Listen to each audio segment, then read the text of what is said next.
بسم اللہ الرحمن الرحیم۔ اتقوا اللہ.com کی جانب سے منتخب مضمون مسلم دنیا کی پسماندگی کیوں، ایک جائزہ۔ الحمدللہ وکفی وسلام علی عبادہ الذین اصطفی، اما بعد۔ معزز سامعین کرام، اسلام نے سب سے پہلے عربوں میں اخلاق اور تمدن کی روح کو پھونکا، پھر پوری دنیا نے عربوں کے ذریعے اخلاق اور تمدن کا سبق حاصل کیا، ورنہ اس سے پہلے پوری دنیا تہذیب و تمدن سے کوسوں دور تھی۔ چاہے قدیم ہندوستان ہو یا فارس و روم، ہر جگہ اسلام نے ہی تہذیب اور اخلاق اور انسانیت نوازی کا درس دیا، اور لوگوں کے رہن سہن بود و باش میں حسین تبدیلیاں رونما ہوئیں، اور پوری انسانیت ایک شاہ راہ زندگی پر گامزن ہوئی۔ یہی نہیں بلکہ ایک وقت تھا کہ ساری دنیا کے طلباء مختلف عصری علوم و فنون کی تحصیل کے لیے بھی اسلامی ملکوں کا ہی سفر کرتے تھے،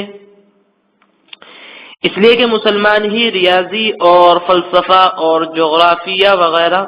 عصری علوم کے امام تھے۔ آب باشی و کاشتکاری، جہاز سازی و قلعہ بندی، جنگی بیڑے اور توپ سازی میں وہی سب سے آگے تھے۔ چنانچہ الجبرا میں خوارزمی، کیمیا میں ابو جعفر کوفی، حیات میں احمد بن محمد، تاریخ میں ابن خلدون، اور جغرافیہ میں ادریسی، طب میں ابو علی سینا، جراحت میں ابن رشد اور الیقاطیس وغیرہ کا ذکر کیے بغیر مذکورہ فنون نہ تمام رہ جاتے ہیں۔ اسی طرح مختلف سائنسی آلات و ایجادات کا سہرا بھی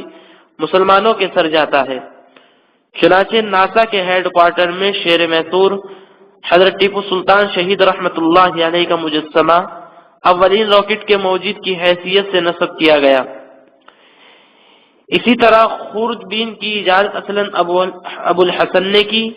گھڑی کی ایجاد بھی ایک مسلمان نے کی۔ یہ چند حضرات نمونے کے طور پر پیش کیے گئے ہیں، ورنہ اس طرح کے ناموں کی ایک طویل فہرست ہے۔ یہ الگ بات ہے کہ بعد کے زمانے میں مغرب نے مسلم سائنس دانوں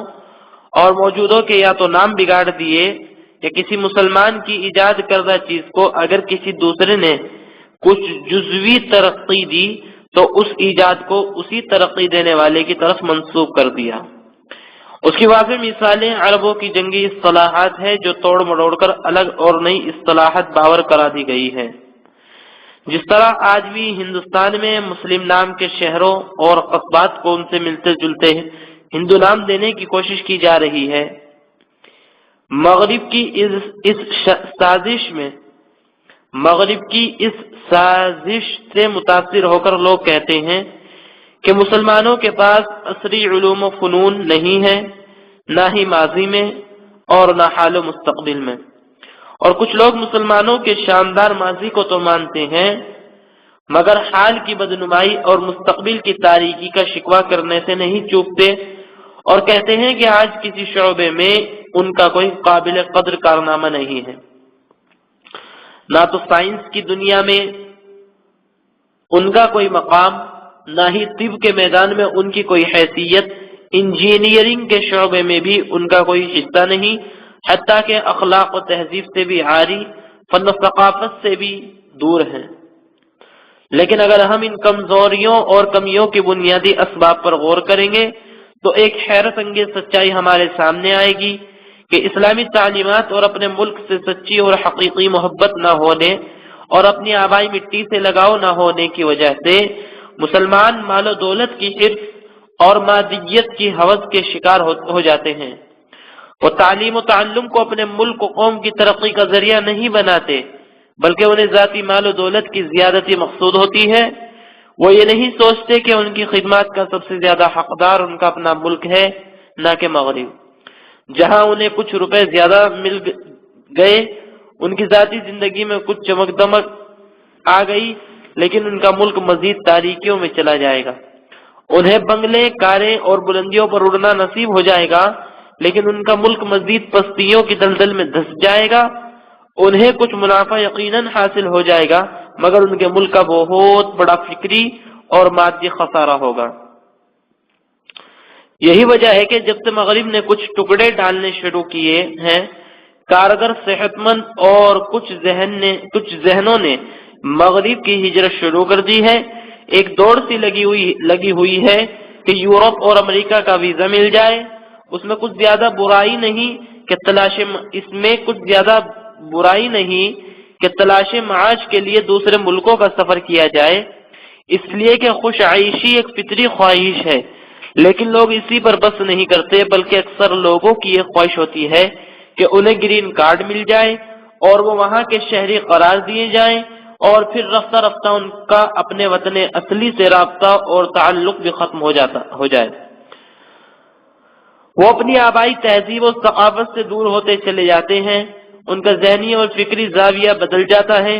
اور وہ اپنی اصلی شناخت سے دستبردار ہو کر مغرب کے ذہن و فکر سے سوچنے لگتے ہیں، اور ان کا اپنا ملک جس میں ان کی پیدائش ہوئی، جہاں کی غذا کھا کر ان کی نشو و نما ہوئی، جہاں کی ہوا اور مٹی نے انہیں چلنا سکھایا، جہاں کی آب و ہوا اور ماحول سے ان کے اندر سوچنے سمجھنے کی صلاحیت پیدا ہوئی، ان کے لیے ایک اجنبی ملک بن جاتا ہے اور بہت بڑے ثقافتی اور عقلی اور مادی نقصان سے دوچار ہونا پڑتا ہے۔ کارٹل یونیورسٹی امریکہ کے پروفیسر باکنز کے مطابق 1949 سے 1961 کے دوران 45,000 انجینئر، 11,000 ڈاکٹروں نے اسلامی ملکوں سے مغرب کی طرف ہجرت کی۔ ایک رپورٹ سے پتہ چلتا ہے کہ 1966 سے 1977 کے دوران امریکہ کی طرف ہجرت کرنے والے مسلم سائنسدانوں کی تعداد 1,09,253 تھی۔ اسی طرح ایک دیگر چونکا دینے والے اعداد و شمار کے مطابق پورے الجزائر میں ڈاکٹروں کی جتنی تعداد ہے، اس سے کئی بڑی تعداد الجزائری ڈاکٹر پیرس میں رہتے ہیں، اور نیو یارک میں رہنے والے ایرانی ڈاکٹروں کی تعداد خود ایران میں رہنے والے ڈاکٹروں سے زیادہ ہے۔ کم و بیش 1.5 میں اس ہجرت کے رجحان کی وجہ سے اسلامی ملکوں کا $200 سے زیادہ کا نقصان ہوا ہے۔ 2010 کی رپورٹ کے مطابق عرب ملکوں سے امریکہ اور کینیڈا کی ہجرت کرنے کا سالانہ اوسط کچھ اس طرح ہے: ڈاکٹر 5%، انجینئر 23% اور سائنسداں 15%۔ بحوالہ www.cnnarabic.com۔ بڑوں کی پیروی کرتے ہوئے اب نئی نسل نے بھی مغرب کو اپنا رازق مان لیا ہے، الیاذ باللہ۔ وہ بھی تھوڑے پر گزارا نہیں کر سکتے، انہیں بھی جائز و ناجائز خواب پورا کرنے ہیں، انہیں بھی آسمان کی بلندیوں پر اڑنا ہے، انہیں بھی ستاروں پر کمندے ڈالنا ہے۔ چنانچہ مصر کے غیر ممالک میں تعلیم حاصل کرنے والے 70% طلباء نے غیر ممالک میں ہی سکونت اختیار کر لی، جبکہ عراق میں یہ شرح 80% ہے، اور لبنان کے 90% طلباء نے بھی غیر ممالک میں ہی رہائش اختیار کر لی ہے۔ عربی CNN نے 11 نومبر 2010 کو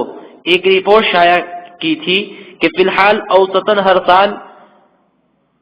54% عرب طلباء جن غیر ملکوں میں اعلیٰ تعلیم حاصل کرنے جاتے ہیں وہاں سے واپس نہیں لوٹتے، بلکہ وہیں بود و باش اختیار کر لیتے ہیں اور وہیں کے ہو کر رہ جاتے ہیں۔ مناسب اقدام کی ضرورت۔ اس حیرت انگیز اور تکلیف دہ انکشاف کے بعد مسلم حکومتوں کو مؤثر لائحہ عمل تیار کرنا ہوگا، اور انہیں اس نقصان دہ ہجرت کے سدباب کے لیے مناسب قانونی نہیں بلکہ ترغیبی اقدام کرنے ہوں گے تاکہ باصلاحیت افراد کی صلاحیتوں کی قدر ہو سکے اور انہیں ان کا جائز مقام مل سکے۔ ایسا نہیں کہ اس کی وجہ سے صرف ان افراد کا فائدہ ہوگا، بلکہ ان کی صلاحیتوں کے صحیح استعمال سے ملک اور قوم کی بھی ترقی ہوگی، اور ڈاکٹر عبدالقدیر، ڈاکٹر عبدالکلام اور نیر احمد خان جیسے لوگ دنیا میں ملک اور قوم کا قد بلند کریں گے۔ اسی طرح ان باصلاحیت افراد کو بھی اپنے ملک و قوم کے لیے تھوڑی قربانی دینی ہوگی، مغرب کے مقابلے کم پیسوں میں خدمت کے جذبے کے ساتھ اپنی استعداد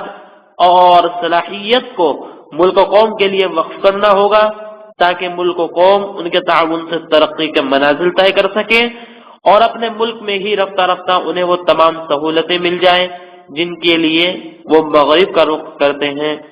اللہ تعالی ہمیں ان باتوں پر غور و فکر کرنے کی توفیق عطا فرمائے اور کہنے اور سننے سے زیادہ عمل کی توفیق عطا فرمائے، آمین۔ وآخر دعوانا ان الحمد للہ رب العالمین۔ حضرات، یہ مضمون ماہنامہ مظاہر علوم سے لیا گیا ہے۔